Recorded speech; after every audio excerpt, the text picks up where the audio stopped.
Welcome back to the Rare One podcast. What up, y'all? I'm Adelaide and I'm Essence. Yes. And today we're going to be talking about how important it is as a stylist to maintain balance, to understand what it means to have harmony, and to avoid burnout, which is a real thing in this industry, especially using our bodies and our hands and our minds, interacting with people all the time. It feels like we're using so much energy. So we're going to talk about like some of the things that are important practices that we do daily to be able to just have some daggone peace. Okay. Yes. We definitely talk about it because I have been imbalanced in a large part of my career, just because, you know, being an entrepreneur, it's all on you. Yeah. And so you're just working so hard. And next time you look up, you realize you haven't given to yourself. And so, you know, we got to figure it out. So we're going to talk about that. What? Yeah. So what would you say when you were a full-time stylist? A lot of times when we define things, it's not always how to achieve it, it's what not to do. So what would you say kind of impeded your ability to maintain a level of balance that was sustainable for a long period of time? I mean, I think some of it was my upbringing and how I perceived work. That's good. You know, my father was an entrepreneur, so, you know, we grew up, you know, going out and doing things with him. And so with him, it was like, we can't take no breaks. Yeah. We don't eat to the end of the day. And I began to, I adopted it subconsciously, not even really knowing. And so, you know, as I began to do hair, I realized like I had been that person. I didn't take breaks. I didn't have like a work-life balance. And, you know, there were so many different things, but I think I kind of like met like a moment in my career where I realized like I wasn't whole. Yeah. I wasn't even necessarily happy, even though on the outside things were going really well for me. Yeah. And so I realized like, okay, this is speaking to an imbalance in my life. And I now have to find out what exactly that is, because, okay, if my finances are good, if, you know what I'm saying, clientele is good, why am I not at this place of contentment? Yeah. Even though I'm doing what I love. So one thing you said that I just want to repeat is when you know you're out of balance, you don't have peace and or contentment. And a lot of people, they're like, how do I know if I'm not in balance? You can have all the things you say you want and it not be enough because you're not feeding something else simultaneously that will be able to essentially, just give you that peace. Yeah. I think it's hard for stylists to maintain balance in the beginning because you feel like you need to work to just make sure that everything gets done. And I think there's a time and a season for that. But if you do that for 10 years, you're going to grow to resent what you do. So if you don't have balance in your personal life and in your work life, it builds resentment. And who wants somebody to do their hair that resents what they do? Just like who wants to go to a teacher that resents being a teacher, you know, because they didn't operate or acknowledge where they didn't have contentment in the beginning. Yeah, that's really good. And, you know, as you said before, it's like, there's a time and a season where you are building and you have to be laser focused and it does take a lot of your time, and you may not be in a place where socially you're giving yourself quote unquote like what you need, because, you know, I always say like you do have to sacrifice now and play later, so to speak, for a season, you know, but recognizing when that season has shifted and when you need to recalibrate your life and to now establish a different level of like harmony so that you can function and you can give yourself what you need. And I think that's where I did lead to burnout. It was years after years after years after years. You had like 15 years straight of working that hard. Yeah. I'm like, that literally and then I was just like, I quit. Mind. And then you're like, I don't want to touch a single head again. I don't even want to see no hair pages. No, I don't even want to. Nothing. You went cold turkey like, this is it. This is it. Yeah. And we don't want people to get to that point, okay? Absolutely. For sure. And you taught me a lot during that season, for sure, that like, oh my gosh, if I don't preserve my being, my mind, my body, my everything, even my skills, sometimes if I don't preserve those things, I'm going to hate this. And I don't want to hate it because I love it so much. Yeah. You know? Yeah. Go ahead. Well, let's kind of talk about, you know, just emotional, because I think for me, emotional is so high up on the hierarchy of needs that we don't necessarily like, you know, maybe physical, you're experiencing something physical in your body, you go to the doctor, you know, financially, you can look at your bank account and know, okay, like something's going on. But like sometimes emotionally, it's kind of a little bit more challenging to pinpoint. And I feel like it is so important to kind of like figure out like, where am I at emotionally? So like in any areas of your life, did you notice how where you were emotionally affected how you showed up to your clients? 100%. So being in school for the early part of like actually committing to doing hair for, I wouldn't say I was full-time because I was a full-time student, but for a generous amount of time. Even like with my mind being focused on like papers and homework and all the things that I was doing in school, like I knew I was just divided, you know, so I couldn't fully show up for a client sometimes because my mind is just literally like overworked. And so if I'm coming in exhausted, sweaty, because I was riding my bike to the salon, like I would go and gather myself and breathe before I came in. So they just didn't get the residual. Because I didn't think they deserved that. Like they come to be served. It wasn't like they're coming for me to dump on them, you know? And so I knew that those things affect them emotionally. And one of the biggest things, oh my gosh, like I've been married now, it'll be 14 years in August, which is insane for me because I never thought I would be married or have children or anything. But God said otherwise. And I remember 14 years married? It will be 14 years together. I'm sorry. Thank you, Lord. Yes, we would have been together for 14 years. It would be 9 years married. Which is still insane to me.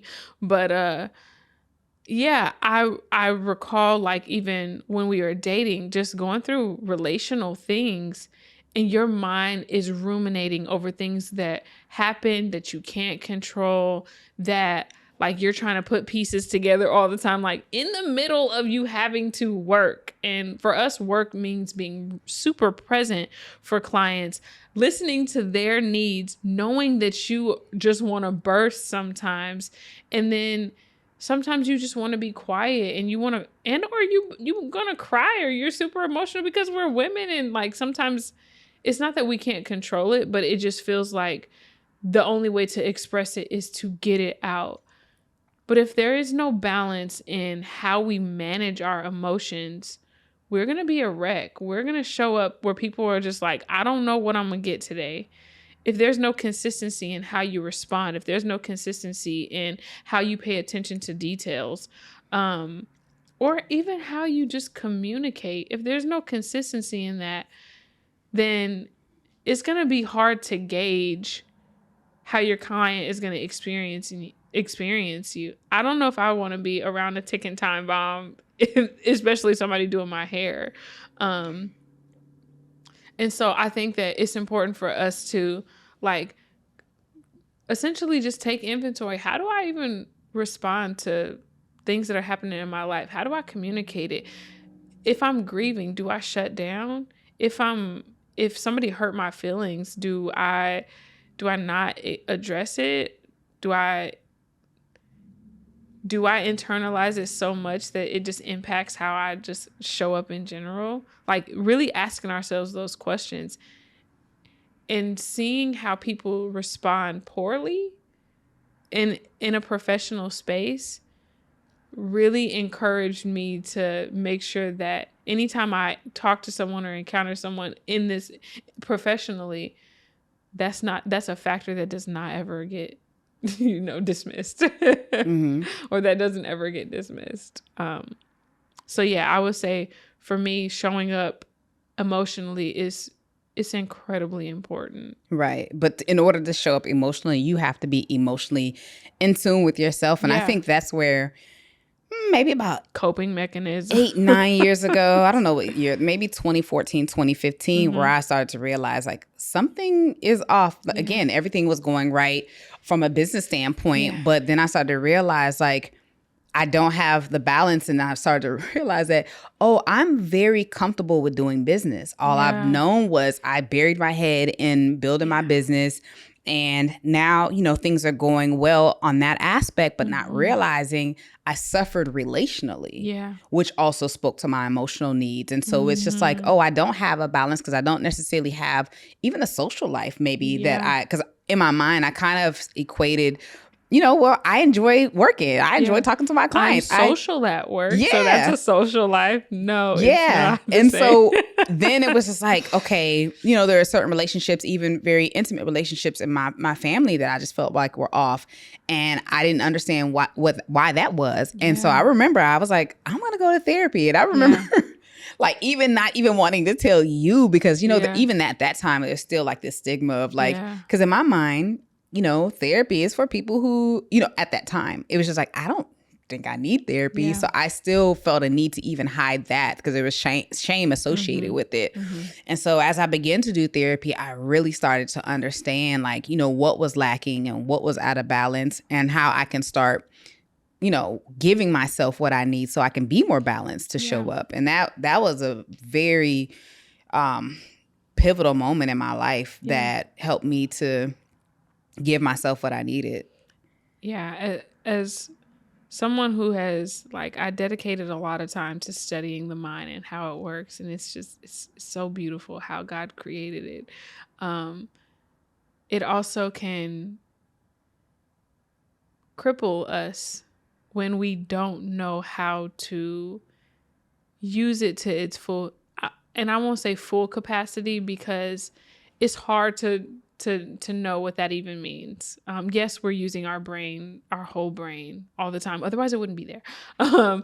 But to understand how important it is to be able to release certain things out of our body, because what you don't release emotionally stays somewhere. It has to go somewhere. It's energy. It has to go somewhere.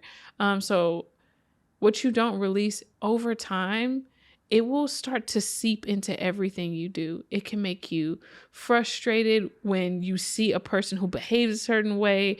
It can make you bitter. When somebody does one thing, like you don't even realize that you didn't forgive them for that one thing. And sometimes they don't even know it. Yeah. Not even It could aware. be a client. It could be a coworker. It could be a parent. It could be something. And if somebody starts to demonstrate one of those traits, you respond a certain way emotionally or just internally. And it can start to infiltrate every area of your life and even your work. And so I fully believe that therapy is not for somebody to, you know, come and tell you about yourself or tell you all the things that you're supposed to do. It's to help you navigate the things. You're in the driver's seat. There, it's like when you are learning how to drive and, you know, it should have a student driver sticker on the back. You learn how to drive. It's for somebody to just help you navigate the areas of your life that, one, you might not fully be aware that are connected. But two, help you start to make a different picture of it sometimes. Well, you know, this happened, but this contributed to maybe that in my life, and it caused me to have this behavior.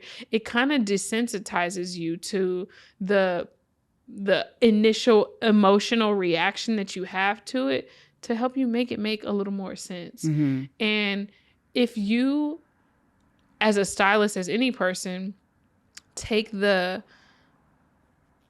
step to be able to go to therapy, I promise you it will change how you interact with people. It gives you more empathy with people. It helps you to to see yourself in a way that you've never seen yourself. And most of the time it's in a positive way. You give yourself more love, more grace, because you start to navigate those waters that you just wouldn't have before. Yeah.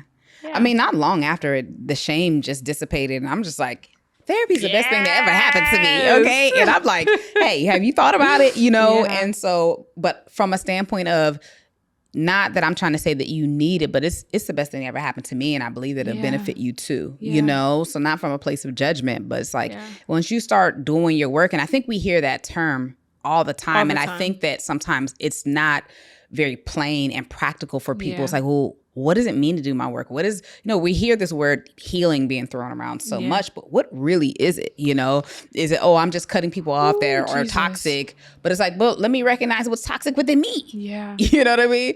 And so I think it's first looking within and just trying to figure out ourselves versus looking and trying to diagnose and, you know what I'm saying, put a title or something on another person. But it's like, okay, let me figure me out. Let me be aware of how I respond in certain situations, why I even respond. And is that the healthy response? Like, you know, I think those are the practicalities of actually doing the work. And, you know, even if you're not even aware, it's like, okay, well, let me start to journal. Yeah. And let me just start to ask myself, like, you know, that was a practice I started doing. It's like in the morning, I would just ask myself, how am I feeling? Yeah.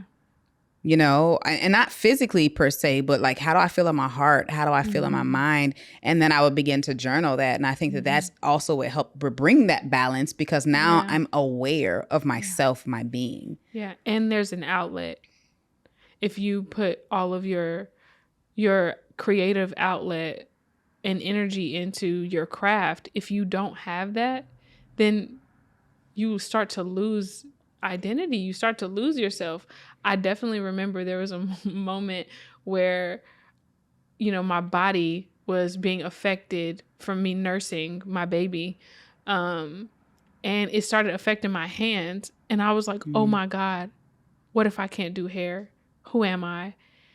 But it was a pivotal moment that needed to happen, because I needed to ask myself that question, like, who am I if I'm not doing hair? And if I can't answer that because it is without my gift, then why am I doing this? Like, that can't be the only thing that gives me identity. And so it encouraged me, it invited me to a whole new space of, well, how do you serve people if you can't do their hair? How do you nurture people if you can't just do their hair? Like, how do you show up for someone?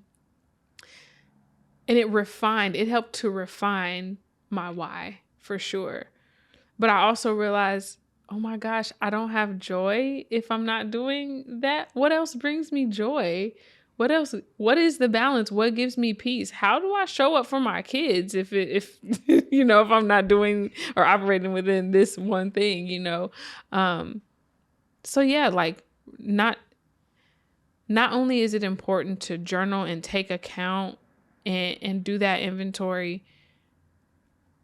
really understanding why you're doing something, not based on it pleasing. You said it earlier, are you people pleasing? Like, is that why everything is out of balance? Like, start to discover what brings me joy outside of what I do. If you are looking to achieve flawless styles like this right here, these parts, they're just crisp, we're getting through it, you need to order you a pack of our precision parting combs. What they're gonna help you do is to braid and to part with speed and with ease. Many times stylists are losing time because they're parting over and over again. They're second guessing themselves because maybe the tools they're working with aren't the best. So we wanna help you with that. Go ahead and go to rareessenceacademy.com/combs and get your precision parting combs. Now back to our podcast. Yeah, I definitely feel like you have to feed the whole stylist, the whole person. Yeah. You know, I mean, there was years I didn't take vacations. There was years I didn't take not daily breaks, but just mental and emotional breaks. You know, there were. I mean, I think I always took care of my body. Like I was always getting massages because I definitely understood the necessity for that. Yeah. But there were other areas where I didn't understand the necessity. And, you know, I got to a place where I'm like, oh, I need to be somewhere on a beach at least once a year. You know, whatever it was that was relaxing for me, and every stylist may be different, but it's like, what is it that does balance me? What is it that does bring me peace? I'm a nature person. I love nature. I could drive up north and just go sit by a creek and chill and read and journal, and that's life for me, right? Yeah. What is life for you outside of hair? You know, what brings you that harmony within yourself? And that's why we were even talking about the difference between balance and harmony. And sometimes you think balance is like 50-50 equal. Yeah. Well, maybe that's not necessarily realistic, but are you giving yourself, even if it's, I need, 20% of this and 10% of this, like as long as I'm giving myself and feeding myself all of those areas, then I'm going to have harmony with myself. And I think that one thing that is important is when you were saying like, oh, I wouldn't take vacations. A lot of times we feel like we have to punish ourselves and feel guilty for doing those things. Like, oh, if I take a vacation, then, I'm going to have to, take 25 clients and the next day. It's like, no, you can take a break and not feel guilty about it so that you can come back stronger. And then you'll also start to encourage other people to help create balance and harmony in their lives. Mm-hmm. If you take the opportunity to say, do I value balance in my life? Do I value harmony in my life? And if you do, then yes, you can start asking yourself why. But if you don't, if you feel guilty about creating balance and like having fun, oh gosh, I'm in a stage right now, literally, that I'm like, oh my gosh, I don't have fun. Work is fun to me, but I realize I don't do something that's not like making my brain do so much work all the time. And I remember coming to Essence, help hold me accountable to be able to like incorporate some fun. She's like, okay, well, what does that mean? Like we can do game nights. We just something that is taking my body and my brain away from like doing the work all the time. And so even in creating that balance and harmony, get somebody on your side to like help to hold you accountable to do those things so that you don't become what feels like a slave to what you do. Yeah. I think another disruptor to balance is not having boundaries and feeling obligated to people. And, even if we're just looking at it from a standpoint of being a stylist, like, clients expecting you to do their hair, even if you're booked and now you're taking clients before and after time, or, family members expecting you to do their hair after you've clocked out, and I think that the people pleasing in a lot of us will cause us to be out of balance because we are violating our own boundaries, or we haven't even established them for ourselves, or we don't have the courage to communicate them. Yeah. And it comes what feels like at a cost sometimes. And when you establish those boundaries and you are consistent with them, there's a relief in you that like, I didn't overdo it today. I didn't overextend myself. There are some times where those situations can happen, to grant that if somebody has an emergency, but not everybody's emergency is your emergency. For you to operate outside of that boundary all of the time. It's not always easy to do. It's not always easy to communicate, especially to family members that they don't understand. And sometimes they don't fully value it until you put a boundary on it. It's like, you just do hair. Well, you just worked 12 hours and I didn't ask you to come and do what you do with me after you were finished. But if I work 12 hours, you're just like, oh, you just do hair. But if you establish boundaries, you're showing that you take yourself seriously. Absolutely. And that puts you in a different like respect level. Take it out of my mouth, girl. with whoever you're operating with. And so, oh my goodness, boundaries will save your life. I promise. Absolutely. I promise they will. They'll save your life. I think that respect factor is really important. It's like, man, people are running over me.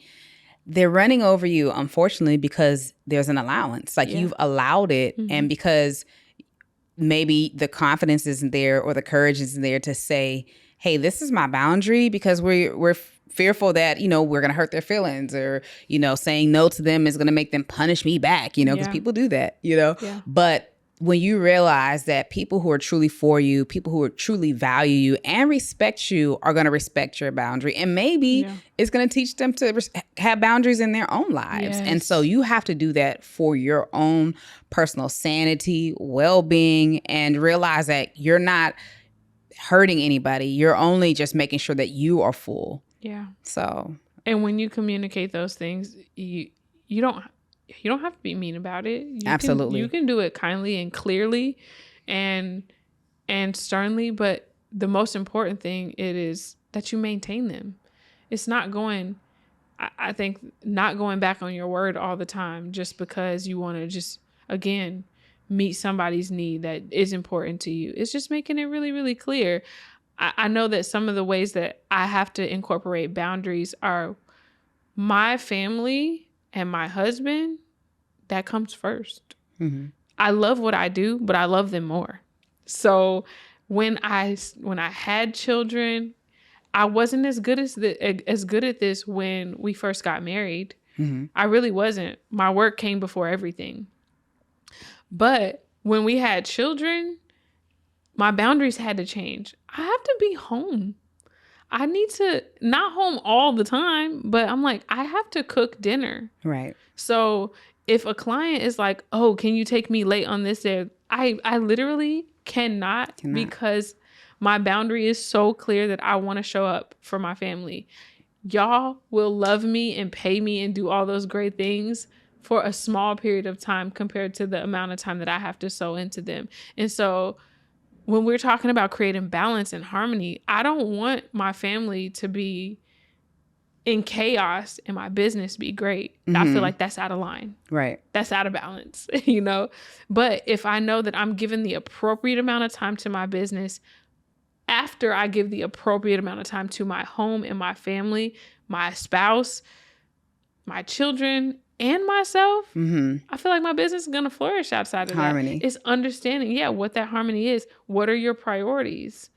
And if you don't know those things, if those are not, it doesn't mean they have to necessarily be written. But if you don't know those things, you're just going to be living on the fly. Listen, being pulled every way. Vacillating here and there. And then wondering why you got whiplash. Mm-hmm. And then blaming it on something that probably don't have nothing to do with it. And then sometimes you can confuse that with thinking that you're not in the right place or I shouldn't be doing this or I need to go do something else. And that's not always the case. It's really just figuring out, okay, am I out of balance? Am I out of harmony with myself? Mm-hmm. And, figuring that out, I think I did come to a place. There was the end of the road for me, because I stopped doing hair in 2017, like officially. And I knew that it wasn't burnout per se and that I was being shifted. Mm-hmm. And I think that that's where you have to understand is like, is the grace just lifting because God has shifted me to a whole nother place? Or am I just frustrated because I have not done my inner work to find out what I need to give myself? And I think that those are two different things. Yeah, for sure. And understanding that. But, really sitting down and asking yourself that. Yeah. And if you don't do that assessment, you're going to look up 10 to 15 years and wonder where things went, wonder where time went, wonder where relationships went. And there can be a lot of resentment that can come with that. And that's where we don't want you to get to. For sure. We genuinely don't. We've definitely put in enough time and enough energy to like live it out for real, where Essence respects my boundaries and I respect hers. Like there are certain days, certain times we're not going to talk about work. No business. And we did have to have some hard conversations along the way to just be able to establish that. But that might mean you have to have some hard conversations with some people that you love to be able to establish it so you can have harmony with that person. Yeah. You do want them to come around. You do trust them to be in different spaces. It's really hard when you have like work friends and then they come to your house and it's super awkward. Like, what? This That's because I feel like it ain't no balance, you know? Like, do y'all ever talk about anything other than work at work? Or are you relaxed? Or is your character consistent at work than it is at home to where they don't feel like they're having, you know, do I know the real you? Do I really know you? But when you're out of balance, you're trying to, I gotta be this hairstylist, and then when I'm in the club, I gotta be this person. When I'm at home, or when I'm at church, or when I'm at, it's like, to me, that creates an imbalance when you don't have a level of consistency. Now, yes, you're gonna operate in different spaces at different times, but is your character matching the balance in the harmony you actually want? Yeah, I agree, because that can get very exhausting if you're putting on different masks. You know what I mean? I definitely feel like that. You know, something that came to my mind is that stylists who use their personal number for their business and how, you know, they don't know how to even establish boundaries, that clients are texting them all hours of the night. And it's like, I think you have to teach people, you have to teach people how to treat you. Yeah. And so, you know, I think years and years ago, I'm talking like 20 years ago, like before the salon and everything, I just started realizing, like, I'm not responding to anything after 5 p.m. Yeah. You could text if you want to, you know, and over time they're like, oh, she don't even respond back. I just need to call her during business hours, you know, and that was because obviously there was no landline at the time because I was braiding out of my apartment. But because my cell phone was my business phone, I had to realize that. But there are so many stylists that they're being pulled every which way because they have not established that. And so I think thinking through, okay, what are the areas of my life that feel out of balance? And how can I start to, you know, establish some areas, some hard lines? Yeah.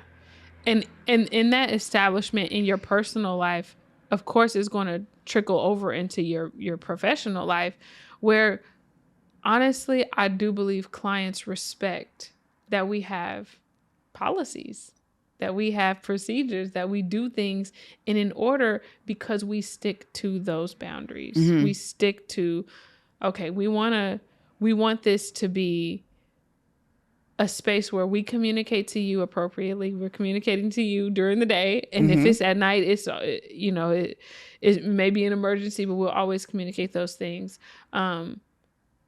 It'll start trickling into everything that you do. And so then you won't feel like everything is chaotic or it automatically brings you so much stress because you haven't set those parameters. Yeah. Well, we didn't talk about everything as it pertains to finding balance, but I think you have to look at every area of your life. It's spiritual, it's mental, it's emotional, it's nutritional. Come on. Are you drinking water?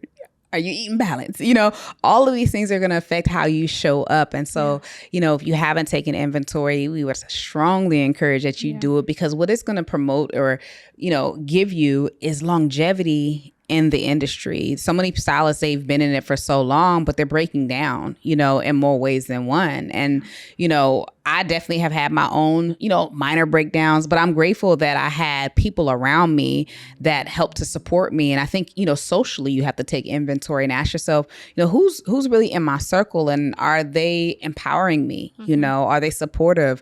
Are they the right people? Because that's going to also bring you balance, because if you're, you know, trying to build something, but everything around you is tearing you down. Yeah. What do you have? And so I think that it's going to be so important that you find out, you know, but that only comes from you taking the inventory and understanding, like, who do you want to be and what's going to bring you balance and working towards that. Yeah. Really, if you feel like if there's any area in your life that you just don't have contentment in, you don't have peace in, let's do the work. Oh, look at that camera. Okay. You good? I thought this was like the last one. So like we both talking to them. Okay. I'll say it again. We can cut that. If there's any area in your life that you feel like you don't have contentment in or peace in, this is just an opportunity for you to do that work. Take the time, like really understand what is going to be the thing that takes you to a level that you just going to last. We just want you to last here. We love y'all. Yeah, because the greater you are, the greater you can pour out, you know, and I think, you know, this is really about community. I think the more stylists we can reach and share. And, you know, not like this is a one-way street. We're always learning from one another. We're learning from other stylists, but the greater we can be for our community. And if you think about the hair salon was the place where everybody like got what they needed, you know, that was a place where all communication took place and all of that. And so if we are those centers for our community, then the greater we are, the greater our community is. Yep. So be rare, y'all. Remember, your business can only grow to the extent that you do as a person. What one thing we will leave them with? Taking the inventory, anything else? I don't think I have anything else. I think we said, I hope that we made it really clear how important it is to maintain that balance and how encouraging it could be to have harmony in your life. Like, just looking forward to like everything being pleasant and not always causing stress. Like, that's a good thing to look forward to. It really good. I'm like, it brings me so much joy right now to even think of like, if I have the discipline to maintain my boundaries, to know what I need, then I can show up the best, and then I can also expect better. Yeah. All right, y'all. We will see y'all for another episode. Make sure you like, you comment, subscribe, share, and we will see you next week. Love y'all. Peace. Hey, Rare Stylists, if you are looking to grow in business and you know you need help, we want to help you. Log on to rareessenceacademy.com/coaching if you are ready and serious about growing in business.